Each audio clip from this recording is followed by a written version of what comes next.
अगर आप यूपी या उसके आसपास के हैं तो बैल कोल्हू नाम का सरसों का तेल आपने कभी ना कभी ज़रूर इस्तेमाल करा होगा। पर क्या आपको इसकी हिस्ट्री के बारे में पता है? क्या आपको पता है इसकी शुरुआत कहाँ से हुई थी? खैर, हम बताते हैं। वर्ल्ड वॉर 2 के टाइम पर इंडिया में ही खंडेलवाल फैमिली जो ऑयल एक्सपेलर होते हैं उसके ज़रिए सरसों का तेल निकाल रही थी। 1986 आते आते उसी फैमिली के घनश्याम खंडेलवाल जी ने इस बीएल एग्रो कंपनी की शुरुआत करी। और उसकी शुरुआत जो उन्होंने करी, उनका विजन था कि हम इस कंपनी में टेक्नोलॉजी लाएंगे और जिस इंडस्ट्री को बेसिकली एक अनऑर्गेनाइज सेक्टर माना जाता है, मिलावट के लिए बदनाम थी, उसमें टेक्नोलॉजी और साइंस की स्टडी के ज़रिए उन्होंने बताया कि इंडिया कैसे एक बेहतर मस्टर्ड ऑयल प्रोडक्शन कर सकती है। आज हम देखें तो बीएल एग्रो ग्रुप एक 6000 करोड़ टर्नओवर की कंपनी है और इस जर्नी में इनके साथ थे घनश्याम लाल जी के बेटे मिस्टर आशीष खंडेलवाल। तो आइए इस स्टोरी के बारे में जानते हैं और इन लेजेंडरी ऑयल किंग, जिनको हम बोलते हैं बरेली के ऑयल किंग, उनके बारे में जानते हैं और घनश्याम लाल खंडेलवाल जी की स्टोरी को और उनकी लेगेसी को कैसे आशीष खंडेलवाल आगे लेकर जा रहे हैं, उस जर्नी को जानते हैं। So let's go meet mister Ashish Khandelwal.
So we are going to meet Mr. Ashish. Let's welcome him on the show. Hello. Thank you. Welcome to the show. Thank you. So we were telling our audience how BL Agro is one of the biggest companies when it comes to सरसों का तेल. We would want the viewers to know about the history of it. How did it start? When did it start? Well, अगर BL Agro की बात करें तो it is around 75 years journey till date. तो ये हमारे बाबा जी ने शुरू करी थी। तो बिशन लाल जी और किशन लाल जी खंडेलवाल बाबा जी थे, उनके द्वारा शुरू करी थी बैक इन 45 और 47 सो। तो वहाँ से इसकी शुरुआत हुई है। तब उन्होंने शुरू करा था कि तेल का बिजनेस शुरू करा था for the very first time, और फिर वहाँ से कंटिन्यूस आगे बढ़ी। तो तब एक अनऑर्गेनाइज सेक्टर टाइप होता था, right? Basically was very much unorganise. तब छोटे छोटे क्या कहते हैं एक्सपेलर्स और कोलू होते थे हर गली में, राइट। उस जगह से शुरू करा। और फिर ग्रोइंग ऑन, फिर आपके फादर मिस्टर घनश्याम खंडेलवाल जी उसके बाद पापा जी ने टेक ओवर किया था इन 70s। ठीक है। तो 70s में उन्होंने, उनका इंटरेस्ट बहुत था। He is BSc from chemistry, तो उनका नॉलेज, उनका क्या कहते हैं ऑयल के प्रति लगाव, उसको टेस्ट करना, उसको इम्प्रूव करना, कैसे क्वालिटी और बढ़िया होगी, क्या हम इसमें ऐड ऑन कर सकते हैं, कैसे इम्प्रूवमेंट कर सकते हैं, उसके ऊपर उनका फोकस ज़्यादा था। सो ही इज़ मोर कि मैं क्या कहते हैं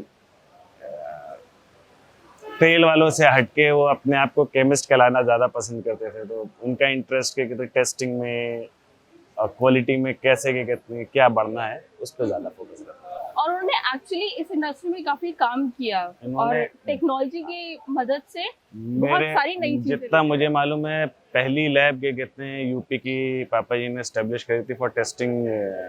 सरसों का तेल, राइट। उस टाइम से मस्टर्ड ही था, बाकी तो सब राशन में आता था, बस कंट्रोल बेस्ड। तो वो सबसे पहले बैक इन 82 आई रिमेम्बर, अगर सही है तो एक आध साल ऊपर नीचे, तो 82 में उन्होंने क्या कहते हैं इस चीज़ की शुरुआत करी थी, पहली लैब लगाई थी। वहाँ से फिर उन्होंने for the very first time in 86 bottle का प्रोजेक्ट बनाया कि हम कंज्यूमर पैक बनाना शुरू करेंगे। तो लोग बाग हंसते भी थे उस टाइम की पानी तो बिकता नहीं बॉटल में और तेल बेच रहे हैं। राइट। तो वहाँ से जर्नी शुरू हुई स्लो एंड स्टडी। तो उस टाइम शुरू में कोई मशीनरी नहीं थी, कुछ नहीं था, तो पाइपलाइन लगा के उसमें नलकियाँ लगा के and we used to fill it manually, वहाँ से शुरू करा है जी। फिर धीरे धीरे फिर टाइम जाता गया, डिमांड थोड़ी बहुत बढ़ी, वहाँ से शुरू करके फिर सेमी ऑटोमेटिक मशीनें आने लग गई, वो लगाई और फिर यहाँ तक पहुँची। और आपने कब ये कंपनी ज्वाइन की?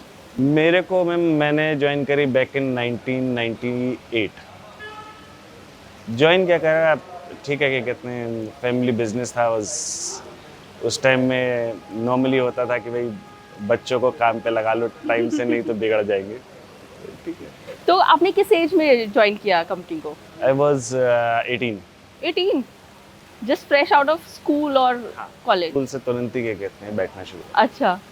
तो मैंने अपनी जितनी ग्रेजुएशन है वो बैठ के ही करी है, दुकान पे बैठ प्राइवेटली? के ही करी। ओके। तो जब आपने ज्वाइन किया उस वक्त इंडस्ट्री भी ग्रो हो रही थी, आप अपने साथ क्या नई सोच लाए? मैम 2006 में चूँकि रिफाइंड का चलन बहुत ज़्यादा शुरू हो गया था, तो 2006-07 में हमने पहली रिफाइनरी लगाई। वहाँ से डेफिनेटली मेरा इनपुट ज़्यादा था, क्योंकि मेरा इंटरेस्ट मतलब अगर हम बात करें एजुकेशन वाइज तो मेरा शौक बायो में ज़्यादा था। तो बीइंग पार्शियल डॉक्टर, साथ के साथ इंटरेस्ट कंप्यूटर्स, उस time computers was on boom, तो वो सब कंबाइंड करके वाज फोकस्ड ऑन मशीनरी। तो वहाँ से फिर मैंने मशीनों को समझना शुरू करा, करना शुरू करा। पहली रिफाइनरी हमने लगाई बैक इन 2007। फिर क्या कहते हैं, जो आज BL एग्रो का स्वरूप है वो डेवलप्ड इन 2014। तो 2014 की प्रॉब्लम ये रही कि गवर्नमेंट बहुत ज़्यादा फोकस्ड हो गई थी हाइजीन पे, राइट। नए रेगुलेशंस आ गए थे, बहुत सारी चीज़ें चेंज हो रही थी लगातार। तब क्या कहते हैं, ये प्लान करा कि भाई एक ऑटोमेटिक प्लांट लगाना पड़ेगा। वहाँ से क्या कहते हैं ऑटोमेटिक प्लांट का भी तो शुरुआत हुई। तो इस जर्नी में एक बहुत इम्पोर्टेंट गेम होता है नंबर्स का। किस तरह के नंबर्स आपके चल रहे थे? डू यू रिमेंबर जब आपकी कंपनी ने पहली बार 1000 नंबर्स की अगर बात करूं तो मैं फिर फ्लैशबैक में जाता हूं। बैक इन 2000 98-2000 जब ज्वाइन किया था मैंने, तो पापा जी कहते थे कि भाई 10 लाख केसेस अगर साल में हो जाएं would be a big number. Okay. जो आज की तारीख में फिर छोटा हो गया। Right. We are doing it in 10 days. Right. तो वो नंबर्स तो आप प्रिडिक्ट कर ही नहीं सकते। तो जिस टाइम ज्वाइन करा था तब was population was around 75-80 crore. आज 140, और बगैर तेल के खाना नहीं बनेगा। तो you can not predict number, जब तक हैं लोग, जब तक खाने को चाहिए। तो आपका 2024 में टर्नओवर कितना रहा? 2024 में अगर पूरे ग्रुप की बात करें will be around 6000 crore. Okay, great. In fact I think it's a big achievement because आप जैसे ग्रास रूट से बढ़ते हुए आ रहे हैं, वो ज़रूरी है, वो ज़रूरी भी है। तो जब हम इतनी ग्रोथ करते हैं, हमारे साथ भी कुछ लोग ग्रो करते हैं। डेफिनेटली। ऐसे कौन कौन लोग हैं आपके साथ जुड़े हुए? अगर मैं अपनी बात करें तो जितने डिस्ट्रीब्यूटर्स आज हैं मेरे साथ, वो सब या तो बाबा के टाइम के हैं या उनके बाद जब हमने बॉटलिंग शुरू करी तब से हैं। तो वो इतिहास इज़ अराउंड 30 ईयर्स। तो 30 ईयर्स से शायद 2 या 3 ही नए हमने ज्वाइन कर पाए हैं। हम कंफर्टेबल ना वो हो पाए हैं ना हम हो पाए हैं। तो वहाँ से जहाँ 1 पेटी देते थे आज वहाँ के कितने 1 लाख पेटी दे रहे हैं, ये अचीवमेंट है। और आप अब भी अपने डिस्ट्रीब्यूटर से 1-on-1 जुड़े हुए हैं। बिल्कुल, यहाँ पे आए हुए हैं, आपसे मिलवाऊंगा मैं। 3-4 तो यहाँ ये आई थिंक ये चीज़ हमने देखी ये है। उनका अपने आप इंटरेस्ट है कि हमें आना है। नहीं आए इज नॉट अ प्रॉब्लम, कोई बाइंडिंग नहीं है, लेकिन उनका नहीं सर हमें भी स्टॉल पे काम बता दीजिए, एंड दे आर हियर। कल भी पूरे दिन भर यहाँ थे, अभी भी आ रहे होंगे, सब तैयार होके विल बी हियर से बाय 11-11:30 सब यहाँ पे होगी, पूरी टीम होगी। तो ये आता कहाँ से वाला थॉट कि हमें सबको लेकर चल? आपको कि कितने में सबको लेके चलना थॉट नहीं है, आपकी कि कितने ज़रूरत है, आपका कि कितने बाइंडिंग है, आपको सोचने की ज़रूरत नहीं है, अपने आप आता है। आप जब जुड़े हो, बहुत से इंसिडेंट्स ऐसे होते हैं जो जैसे कि कहते कभी हमारे, अगर मैं जिन्हें बात करता हूँ डील करते हैं, तो उसमें आज भी 80 ईयर के अराउंड अबाउट के लोग हैं। उस ज़माने से हम उन्हें चाचा या ताऊ कहते आ रहे हैं, तो वो जुड़े हुए हैं। और अगर वो किसी बात पे उन्हें बुरी लग जाती है, तो जो सबसे अच्छा पार्ट है वो दे कम टू बरेली, ऑफिस में आते हैं कंप्लेंट करने कि ये गलत हो रहा है या ये गलत हुआ है। तो ठीक है, आपको केयर करनी है। अच्छा, वहाँ से ग्रोथ तो उन्होंने दी है। कहाँ हम क्या कहते हैं बात करते थे कि हम 10 लाख साल में कर लें, और कहाँ हम अगर 10 दिन में कर रहे हैं, तो अचीवमेंट में साथ तो उन्हीं का है, आप उन्हें धक्का नहीं मार सकते। एब्सोल्युटली। अच्छा, हम जब बात करते हैं ग्रोथ की भी, तो उस ग्रोथ के साथ साथ कुछ सेटबैक्स भी आते हैं। जैसे एक वक्त था जब सरसों के तेल की बहुत बुराइयां हो रही थी, बुराइयां भी क्या कहें, उसमें बहुत मिलावट हो रही थी और देखिए, लोग थोड़ा मिलावट शिफ्ट हो रही थी सरसों के तेल से। मैं फिर कहता हूँ मिलावट जैसी कोई चीज़ नहीं होती मैम। कोई भी तेल खाने के लिए बना है, अलग बेचा तो खाने के लिए, अगर मिला दिए 2 तेल तो मिलावट हो गई। ये बार एक ही चीज़ कहते हैं कि मिलावट शब्द गलत है।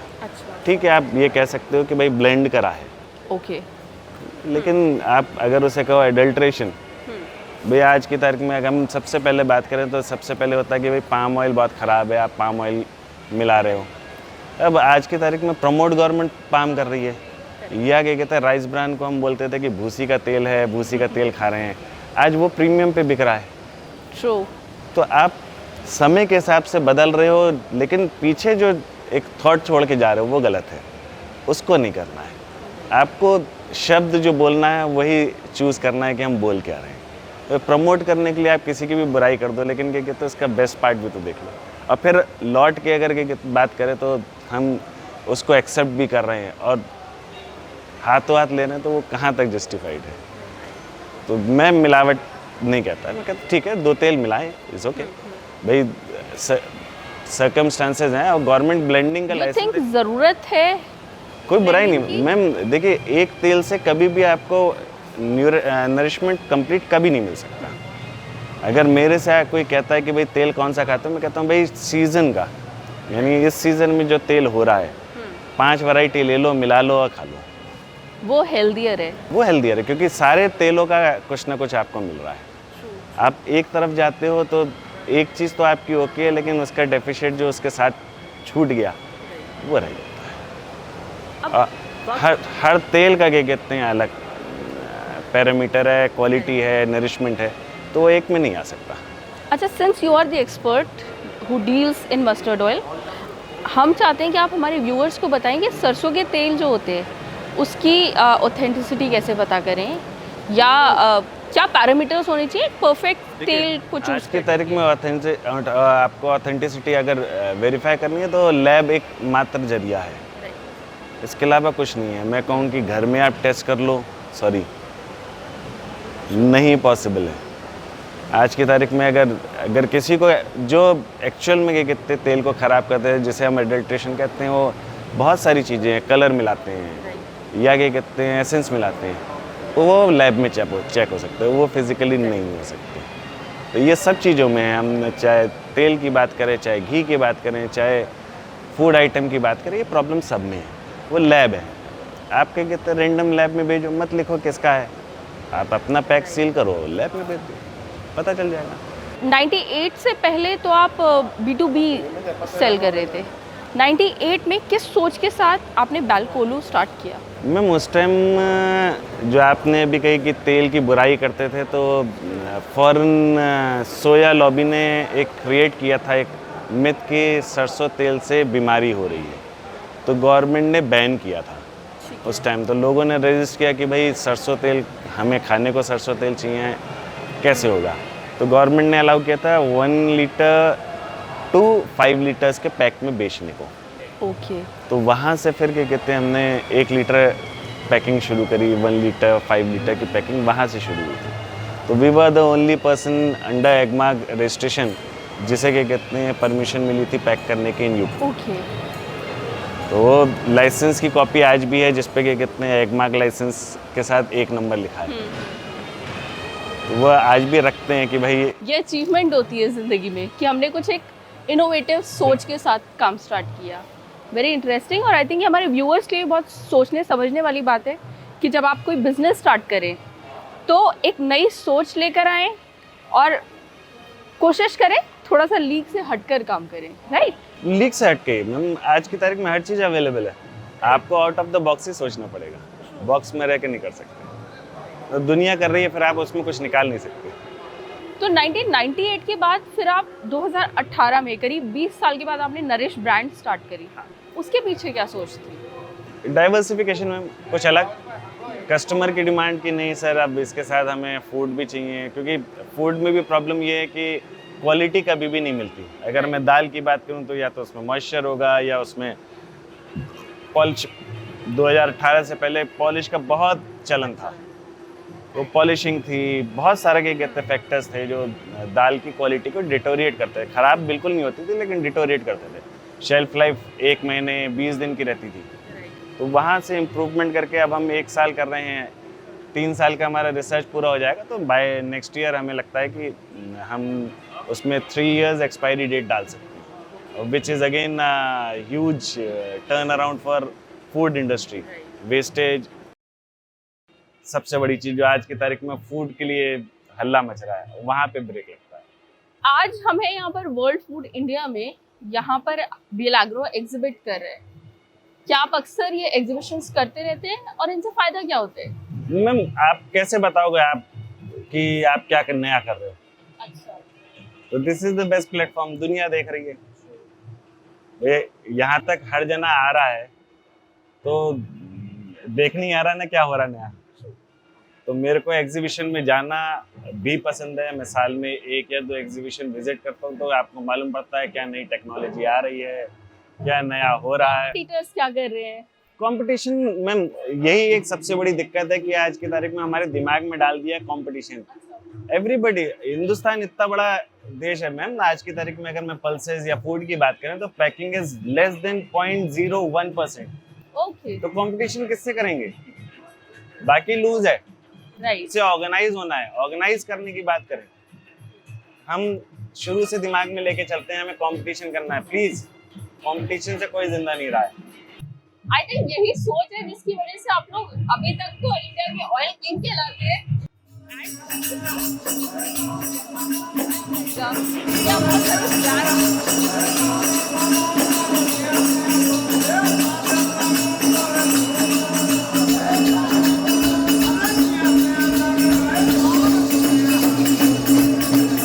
बात कर रहे थे कि कंपटीशन की बात कर रहे थे। ओह यस, हम लोग कंपटीशन की भी बात कर रहे थे। तो कंपटीशन एक थॉट प्रोसेस बन गया कि हमें कॉम्पिटिट करना है। भाई सबका एमएसपी अलग है, सबके रेसिपी अलग, सबका क्या कहते हैं काम करने का तरीका अलग, इन्वेस्टमेंट अलग, आप कंपटीशन करें उनको। राइट। इट इज़ बेटर कि आप अपने थॉट को कंपटीशन से हटा के प्रोडक्ट पे करो। जो जितना मैं आज की तारीख में देखता हूँ या चर्चा भी करता हूँ किसी भी प्लेटफॉर्म पे, तो होता ही है कि भाई साहब आपका कंपटीशन किसका है। तो भाई मेरा किसी का कंपटीशन कैसे हो सकता है? राइट। हमारा कंपटीशन खुद से है ही नहीं। मैं क्यों करूँगा कंपटीशन? मैं, मेरे कस्टमर मेरे हैं, आपके मेरे को क्यों कंपटीशन करना? दुनिया तो क्या कहते हैं क्वालिटी और क्वांटिटी पे जा रही है, हम कंपटीशन पे जा रहे हैं। तो आज की तारीख में बात करें तो बीएल एग्रो सिर्फ एक मस्टर्ड ऑयल बनाने वाली कंपनी से काफ़ी हद तक ग्रो होके एग्रीटेक कंपनी की तरफ जा रही है। बिल्कुल मैम, क्योंकि हमारे माननीय प्रधानमंत्री जी की भी इच्छा है कि कुछ क्या कहते हैं इनोवेशन एग्रीकल्चर में हो, तो वी आर ट्राइंग। तो उसके फॉर्मेट में एग्रीटेक बिजनेस हमने चालू किया है। जिस एग्रीटेक फिनटेक की बात करें तो वो is more into giving loans to agriculture, कैसे एडवांस टेक्नोलॉजी, ड्रोन, सैटेलाइट के थ्रू क्या कहते हैं जो फार्मर्स हैं उन्हें ये बता पाएँ कि भाई आपकी क्रॉप क्या किस सिचुएशन में है, क्या स्ट्रेस है उसे, क्या हमें करना है, रेमेडीज क्या हैं। इस तरीके से कई सारी मल्टीपल कंपनीज के कहती हैं। तो बीएल एग्रो के 3 अभी के लिए अभी तो ma'am is around 8 brand 8 companies जो जुड़ी हुई हैं हमसे। उसमें agri fintech, agritech, agri insurance, general insurance, then Kamdhenu जो अभी लेटेस्ट है जो हम डिस्क्लोजर कर रहे हैं, फिर लीड्स ब्रांड कनेक्ट जो हम मीडिया कंपनी है, जो सारा मीडिया जो भी प्रमोशन है वो लीड्स ब्रांड कनेक्ट से है, फिर बीएल एग्रो। तो इस पूरे जर्नी में आपको अपना इम्पैक्ट कब नजर आता है कि हाँ मैं एक एंड फार्मर पर क्या इम्पैक्ट कर पा रहा हूँ? मैम देखिए अभी इज वेरी न्यू, 1 साल से तो हमने कहना ही शुरू करा है कि फार्मर्स को हम फैसिलिटेट करेंगे। एक्चुअल में इंटीरियर्स में उतनी एजुकेशन नहीं है जो हम उन्हें समझाएं, और फिर एक रेजिस्टेंस होता है, किसी भी चेंज का एक रेजिस्टेंस होता है। तो उस रेजिस्टेंस से पूरा ट्रेड गुजर रहा है कि हर किसी को लगता है भाई अच्छा कहने वाले कम हैं, बुराई करने वाले ज़्यादा हैं, तो उनको लगता है कि ऐसा नहीं हो, खेत के कहते हैं कब्जा लें, नॉट मेनी थिंग्स। तो हमारे व्यूअर्स के लिए कोई मैसेज आप देना चाहेंगे? मैम मैं तो यही कहूँगा भाई, जो आपने कहा कंपटीशन हो, कंपटीशन का थॉट प्रोसेस नहीं होना चाहिए। डू समथिंग जो आउट ऑफ द लीग हो। डेफिनेटली स्ट्रेंथ लगेगी उसमें, आपको थकान महसूस होगी, आपको लगेगा कि मैं नहीं जीत पाया या दुनिया एक्सेप्ट नहीं करेगी, लेकिन एवरीथिंग इज एक्सेप्टेबल। आज की तारीख में तो नेट की दुनिया में हर चीज़ बिक रही है, तो फिर थॉट भी बेचना is not a problem. It is, that's very true. So thank you so much. आपकी जर्नी, बीएल एग्रो की जर्नी जान के हमें, हमारे व्यूअर्स को बहुत अच्छा लगा होगा। And if you have any questions related to the agritech industry, या आप कुछ जानना चाहते हैं एग्रीटेक इंडस्ट्री के लिए, I think mister Ashish Khandelwal would be more than happy to address them. Let us know in the comment section and we'll get back to you. I hope you had a great time. Bye bye.